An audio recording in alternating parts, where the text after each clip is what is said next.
The end of everything you can think possible is just the beginning of what you're capable of. And your belief will rise to the level of what you can imagine. So if you want to change your level of belief, you got to change the level of people you surround yourself with, and you'll imagine bigger. We talk about this a lot here, taking the cap, the belief cap off of your ability to believe. Because we all have a belief ceiling of what we're able to do. But there really is no ceiling. But every one of us has it. Until we get around somebody who has a bigger ceiling than us, we don't know it's available. In my many years of being in business, being in sales and marketing, I've only been in sales and marketing for a decade, but I have more success than most people who've been in there for 50 years. And I'm not saying that to be prideful, I'm saying it as a reality. I found my passion in sales and marketing and running businesses in a way that was, I guess, not conventional. Not most people would see it, how you would get into that. I was kind of forced into it. You know, years ago, I was in the construction field, and I actually enjoyed what I did for a while, but I knew that I wanted to do something different. And I wasn't satisfied just making $60,000, $70,000 a year. I wanted to make a lot more than that, and I knew a lot of people my age were, and where do I want to be when I'm 50? I don't still want to be here. So I took a step out of my comfort zone, and I took a step into the sales industry by mistake. I was in the fitness industry. I had a fitness gym, CrossFit gym actually, and was a CrossFit teacher. And I did fairly well in that, but then got recruited by one of the top gyms in the area because they see my potential as a trainer. But only known to me, I actually had to sell my personal training program. I was the shyest, meekest guy. You tell me no, no problem, you know, I'm not going to rebuttal that kind of guy. She could tell you, she's like, grow a backbone all the time, you know. And now she's like, you could calm down a little bit. But, and I know I did. So it was terrifying for me to go out on the gym floor, to look somebody in the eye and ask them if they want to do a free workout. It was just terrifying to me. That's just not who I was. And I found out through later years of success that a lot of people said that, you know, salespeople are born, they're not made. And that's not the truth. That's not the truth about entrepreneurs. Entrepreneurs are not born, they are made. Everybody starts at different levels of potential.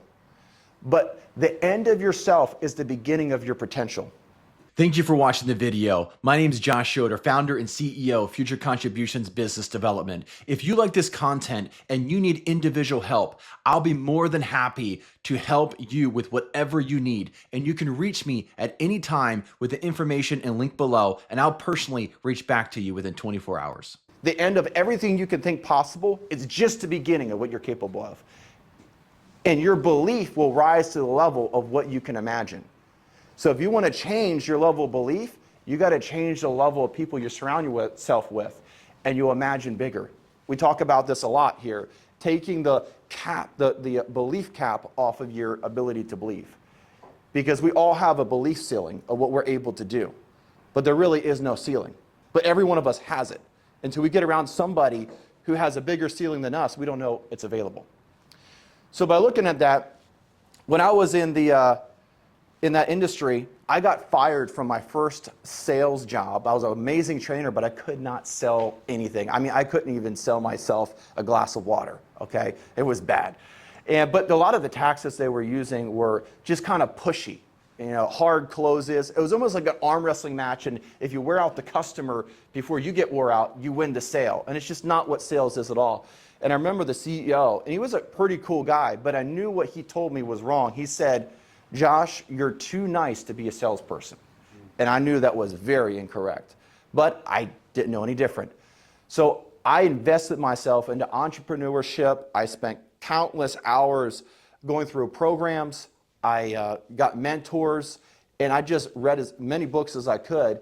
And what I found is the George Washingtons don't have to be in front of you. Their stories are written. You just need to read it. And once I figured that out and became a student of entrepreneurship and sales, within just 6 months, I became the #1 salesperson in an industry with a lot of people who've been there for about 7 to 10 years. They were veterans in the industry and just bypassed them because I wasn't putting a limit on what was possible. I don't think that I worked harder than anybody else. I studied harder than anybody else. A lot of people, the whole analogy is they want to go out to the forest and they want to chop a bunch of trees down and they're just going to go at it. Well, there was a story back in 1800, Greg and his friend, no, this is an old story though. This is actually a real story. They were lumberjacks, and it was actually the beginning of the 1900s. But they were chopping down trees, and he would always go home for lunch, and they always wondered why he was leaving the forest. It was taken away from production. The lunch was 30 minutes. He was always going for an hour.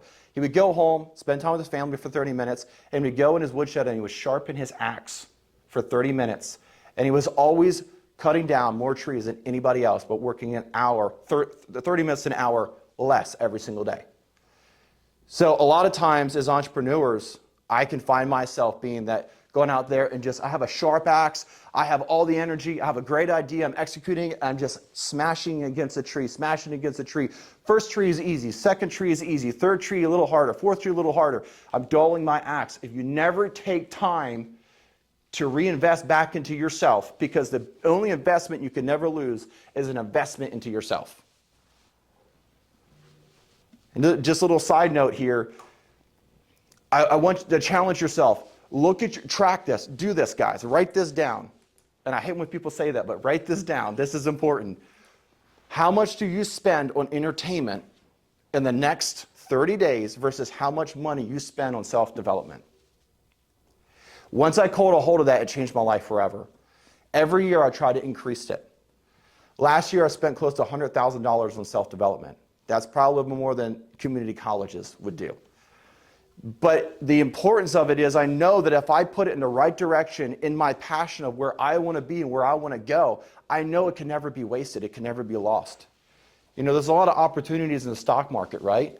But look at it now. It's up and it's down, it's up and it's down. But you have control always over yourself. So just like that lumberjack is going back and sharpening his axe and getting it ready, yes, he's taken a step back, but we need to invest into ourselves. And it's not just enough, and I got this from Andrew, it's not just enough to stay full. You must be overflowing. Because if you're just full, it's selfish. You just have enough for yourself.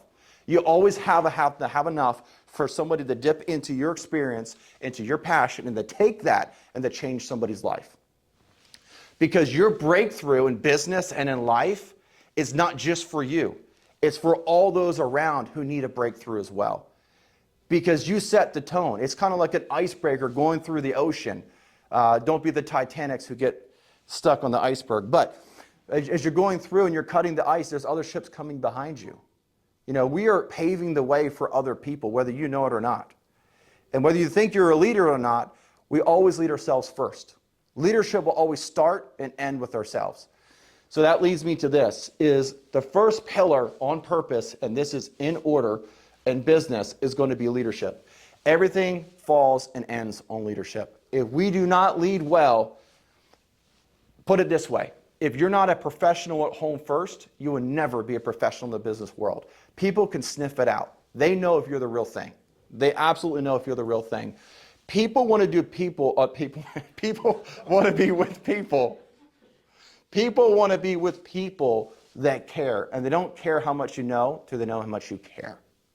And people want to know that you care about them. So in leadership and in self-development, we need to invest into ourselves. We need to sharpen our axes daily. And if we don't have an avenue where we're bringing in inspiration, we need to find the avenue of inspiration. And a lot of times you'll find more inspiration in silence than you will in education. Because all of us has enough knowledge right now in our life. Some of us live longer than others, some shorter than others. No, that's not a joke. We have enough, by the time that you are 30 years old, you have enough experience to change the world. Enough knowledge. There's everything you've seen, everything you've ever learned. It's about execution. It's about execution, executing the idea. And it's not about knowing it all. It's not about being the most talented. It's about not giving up. Because just because you fail doesn't mean it's the end. It's only when you quit. So if you know you have a great idea, what separates those from those who succeed and those who fail are the ones who stood passionately in their passion longer than others. But you can't have passion if you don't have vision. And if you cannot have vision if you don't have mindset. And you know what creates your mindset? It's your surroundings. So surround yourself well, because nobody has ever made it to the end alone. It's always been a team. It's kind of like in the military. I have a lot of military friends. My brother is a state trooper in Alaska, and they have a lot of analogies and go through a lot of trainings. And when they're doing sniper training, when they're up on those hills and looking down, they always have a spotter.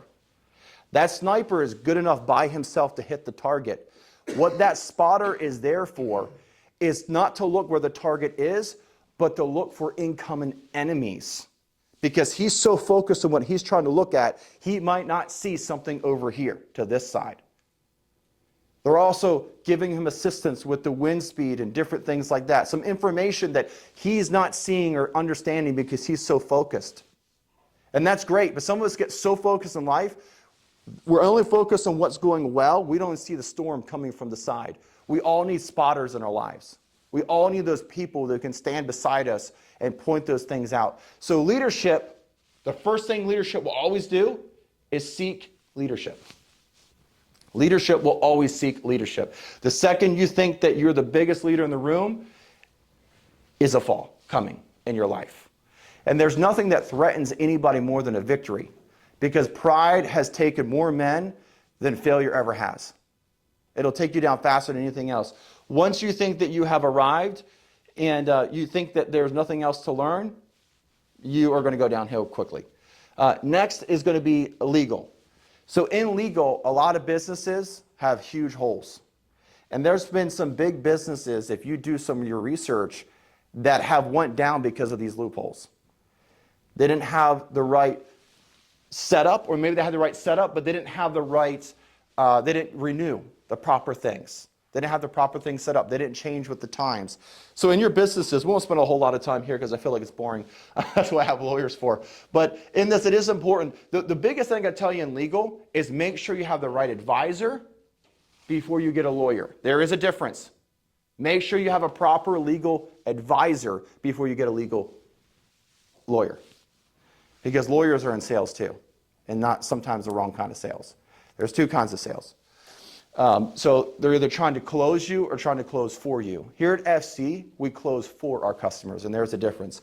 But make sure you get legal counsel before you get the proper lawyer to get everything set up properly.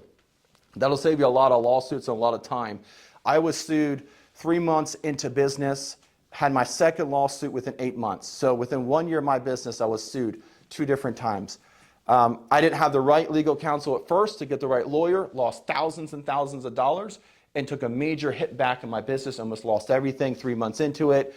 And then by the grace of God and some others around me, leading me the right way, was able to get out of it. And then when I hit another lawsuit in 8 months, I was able to get through it.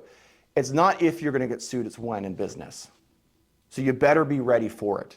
Because if you're pressing the envelope and you get big enough, I mean, there's 2 big ways to get anything in life. Either you work for it or you take it. And there's people out there waiting to take your business. They're waiting to take you down. They're waiting for any advantage they can in business to take you. And whenever you get into business and you have a license number with the government, you're now a target to somebody out there. And once you get big enough, they're going to come after you. So not to scare you, it's actually encouraging, because nobody sees you as a threat if you're not a threat. So I know that sounds simple, but it's true. You know, if, let's say, okay, you guys are in the handyman business, right? What's the biggest handyman business in the country that you know of? Probably Mr. Handyman, yeah. Okay. I think it's a franchise. Okay, so that big company, what if he called you guys and said, hey, you're taking your customers and doing this or that? It wouldn't be a negative. It'd be like, wow, I'm recognized and I'm threatening the biggest handyman company around, right? That should be a compliment. So that's just what I'm getting at there. Systems. Systems is a huge one, guys. You have to have processes and systems. Processes and systems run companies, and people run processes and systems. It's like this. If you're constantly the process and you're constantly the system, everybody reports to you, and nobody can do anything unless they report to you. That gets exhausting real quick, and that's a limiting cap on what you're capable of doing in your company. So you always must be able to duplicate yourself in an area and create a system, become good at it, Create a system. That's one way to create a system. Or hire somebody that's really good at it to create a system for you. Know your strengths, know your weaknesses. Don't try to pretend to be somebody that you're not. You need to make sure when you're creating a process in the system that it lines up with where you want to go. It lines up with your why. You know, why are we in business? What's our goal? What's our target? If we have accurate targets, we can have accurate goals. If we have accurate goals, then they're measurable. You have to track, you have to measure, and you have to be able to have accounting for your processes and your systems. So creating those in your businesses are going to be vitally important. Next, we have the marketing. You know, marketing is going to be huge. Marketing is one of those things that I believe a lot of businesses don't have any idea what they're doing when it comes to marketing. ABC is great at it. That's why I hired Tony. I'm not a marketer. I know what to do, but how to do it and in creative ways to navigate it on a daily basis and to really get it and to create lead flow. I know what to do, but exactly how to do it. It's kind of like I know how to throw a football, but Tom Brady actually throws a football. Or if you don't like Tom Brady, you can pick somebody else. But you know what I mean? All of us can run, but Usain Bolt can run. See the difference? So you need to hire somebody who is an expert in their field when you get into business. You'll go a lot further and a lot faster. Sales. Sales is one of these things that is so convoluted with so many different opinions. And again, it's like that strong arm wrestling match of how it's done. But sales comes down to one word, just one word, and that's relationship. If you don't make a connection, you can't have a relationship. So you have to create a connection with the consumer that you're trying to communicate with. In marketing, you can, if you're an online business, you could be selling through your marketing, but inevitably marketing and sales are two different things. They are not the same thing. Marketing and branding are two different things, but they're in the same category. Branding is going to be senior to marketing. Marketing is going to be senior to sales. If you don't have the correct branding, you would never have the correct marketing. If you have never had the correct marketing, you don't care how good you are. If you close 100% of sales, but you have no leads, you have no money. So it all starts with your branding, your marketing, and then your sales in this category. Now, if we went down through every single one of these pillars with FC's hours and hours of content of proven systems and processes on leadership, on legal, on systems, on marketing, and on sales, we'd be here all night. But I just want to overview this. If you don't have this in your business and it's not set up well, leadership, legal, system, marketing, and sales, your business, without these pillars correctly put, will last just for a limited amount of time, and the ground's going to shake underneath of you in business, and it will fall. Your business will fall on top of you. So it's very important that we have these. But one thing I really wanted to point out tonight that I think a lot of us overlook, including me, in business and in life, it is about our why. It is about our why, which will produce the what, which will then produce the how. How do we do it? And it is about vision. It is about passion. But what keeps us alive inside is one word. And in this society, it's completely lost. And that one thing is gratefulness. It's gratefulness. If you cannot be grateful in a bad moment, you'll never make it in life. You'll never make it far. You'll never reach the end of yourself. To reach the end of yourself, you're going to have to learn how to be grateful, even when things look like they're bad. If you're in business and you lost thousands and tens of thousands of dollars, if you're getting sued, guess what? You're still breathing. You're still living through the experience. That's a plus. You know, a little sidetrack for me, and his little wake-up call, I came to a near-death experience twice in the last 2 months. One was riding with my son's dirt bike up a hill and hit a culvert. I hit the ground at about 30 miles an hour into a side of a hill. The doctor told me if I wasn't in the gym the way that I was, I would have broke my neck, been done. So that was a really wake-up call for me. And then just the other day, I was out at the bay with my girls, and they were just playing around. And though I thought they were playing around, they weren't. They were being sucked out to sea. Well, I jump in the water to go after them. I have a knee injury, and I haven't done cardio in 2 months. And I get out there. Also, I'm exhausted. Their floated away from them because the wind was pushing it. My knee locked up. I just came from the gym from working out upper body, so I was completely exhausted. Had no cardio, my knee locked up. I was in bad shape. And I was able to get my daughter over to somebody else who came out to help me. Thank God for him. There is a God, and he will intervene to help you, by the way. And he was able to take my daughter, but nobody was there to help me.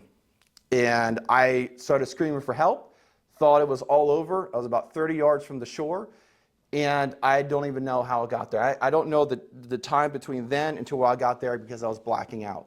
So what I'm telling you is you never know when it's going to be your last day. None of us are stronger than death's grip, right? It could be coming. And I'm not trying to get negative on you. I'm trying to get real on you, right? We only have our moment. We have this one moment. We have this. And we better be in it. Don't be in yesterday. Don't be in tomorrow, because now is enough to handle.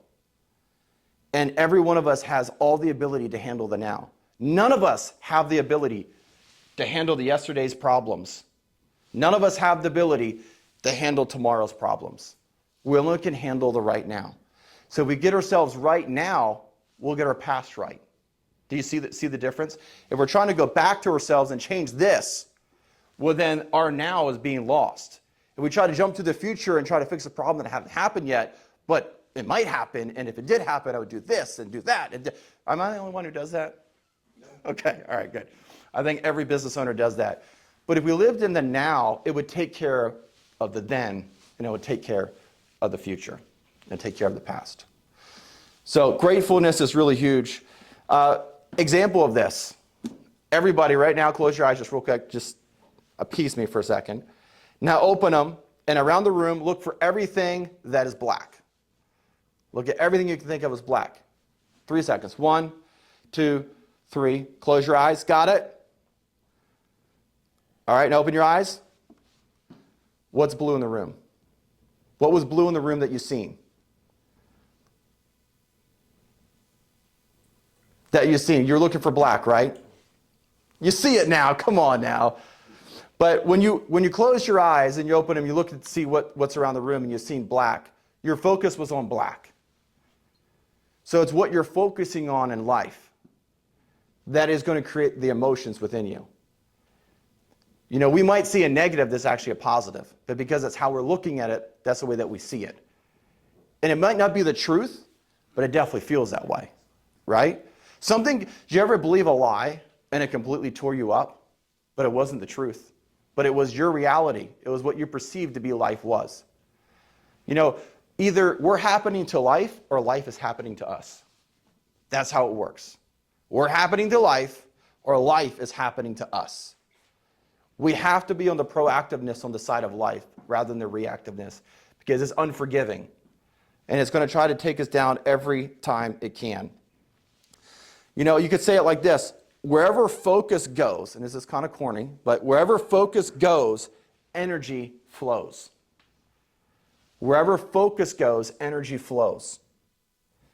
None of us actually experience life. We experience life we focus on. So at any moment, whatever is wrong is always available. So that's what's right. Whatever is wrong is always available. On the contrary, whatever is right is always available. So it's our focus. We could have leadership in our life. We could have legal, systems, marketing, and sales. We could have everything right. But a lot of people have everything right, though it seems like it, they fail in life. You know, succeeding in business and having money in the bank doesn't mean you succeeded. Succeeding in life is when you have money in the bank and you have joy in your life. Those two things. And trust me, I've been poor and happy, and I have money and happy, and I can tell you which one's better, okay? I can tell you which one's better. So if you succeed and have a bunch of money, there's people who end their life themselves, and they have, looks like a happy life. Well, that's because they're living contrary to the purpose of their why. They never fulfilled their why. And either you're going to fulfill your why, or your why is going to crush you. You got to find out why you're here, why you're in business, why you do everything. Why, what, and how are the three most important questions in life you ever have to ask yourself. If you could answer those 3 questions accurately, they'll answer themselves in order. So we need to discipline our disappointments. We need to discipline our disappointments. It's okay to be disappointed, to be let down, but a lot of times that could have been our expectation. And a lot of times, 90% of the time, I have found in my life that my expectation was wrong and I never had a right to be disappointed. A lot of times we don't have a right to be disappointed in a business because our expectation was wrong, because our mindset was wrong, because we heard something that was a lie, but we got emotionally grounded to it and it became our truth, even though it was a lie. But life wasn't to be experienced like that. It was our reality of what that life was in that moment, because we experienced it within ourselves. You know, so many people focus on what your brain has to decide. What is our brain, our emotions, our 5 senses? Why does that have to determine how we feel? Because it shouldn't. That should not. A man who can check himself before he responds emotionally is a very powerful man or woman. If you can, when you're offended, next time you're offended, before you say anything, check yourself. Check yourself, because there could be truth behind what that person is saying. And if we act emotionally, we're acting outside of our character. You know, I've acted outside of my character. I know that's surprising, but thanks, Vanya. We all have. We all do it. No matter what level of growth that we're in, our character has grown, so we can still step outside of it. And when we do that, we need to discipline that, and we need not allow our emotions to be the driving factor of our success, because emotions will be up and down. So the meaning is what creates emotion. And emotion is where your life is. So therefore, the quality of your life is the quality of your emotions. If you are acting on your emotions, the quality of your life is the quality of your emotions. And I can tell you where most people's emotions are naturally all the time. We are naturally grounded to negativity. We will always shift that way. Every child doesn't have to be taught to be negative. Nobody has to be taught to be negative. It is an inherent nature of a human being. We all have to create and grow the positive muscle in our brain, in our body, and in our influence. Every one of us. And if you don't work on a muscle, what happens? It atrophies. Look at that big word. Oh my gosh. Thank you for saying it, because I could never come up with that. But, you know, it deteriorates. It gets smaller. And you put all that work into it. And just in a matter of time, it deteriorates. It gets smaller. All that hard work just went away. So maintaining is not enough. You have to grow. You have to get bigger. You have to push forward. How many of you have really big dreams? Yes? Yes. Okay. We all should have big dreams. Because it's not just about us succeeding. It's about others succeeding. And if everybody would succeed, not just for ourselves, but for other people, we could take care of poverty just like that. If we'd have gratefulness, if we have our whys right and our purposes and visions right, we could take care of so many other people around us. So we need to think bigger than ourselves. If you don't want success, if you think of this is enough success for me, think 10 times that. Think 10 times that. Think 100 times that. Because once you reach what you're happy with, start fighting for somebody else. When you start fighting for somebody else, that's when life is the most exciting. Because life is not worth living until you find something to live for, something that's greater than yourself. Once you step into contribution, thus future contributions, once you step into that is the joy of life, is when you get outside of yourself.